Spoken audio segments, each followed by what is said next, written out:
নমস্কার বন্ধুরা, ভাগ্যস্থানে যদি চন্দ্র নিচস্থ হয় বা চন্দ্র ক্ষীণ হয়, ভাগ্যস্থান বলতে আপনার জন্ম কুণ্ডলীর ৯ নম্বর ঘর।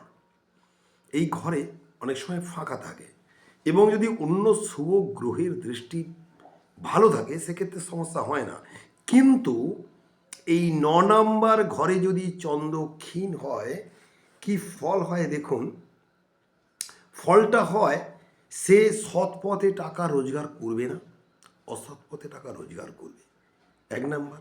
২ নম্বর, যদি পৈতৃক সূত্রে টাকা পায় সে টাকাটাও সে ধরে রাখতে পারবে না, টাকাটা নয়ছয় হবে। কিংবা নিজে যদি অনেক কষ্ট করেও টাকা রোজগার করলেও সে টাকাটাকে ধরে রাখতে পারবে না। আর কি হবে? আর হবে যেটা আর্থিক উপার্জন বৃদ্ধি করতে কোনোদিন কোশ্চিনকালেও পারবে না, এবং আর্থিক উপার্জনের জায়গাটা কিন্তু খুব খারাপ।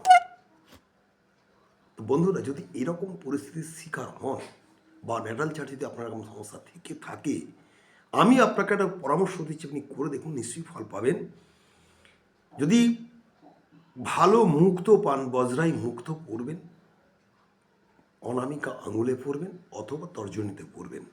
যদি সম্ভব না হয় তাহলে খিরিকা মূল সাদা সুতো দিয়ে পড়ুন। সোমবার দিন প্রতি সপ্তাহান্তে পরিবর্তন করে দেখুন, ভালো থাকবেন। ধন্যবাদ।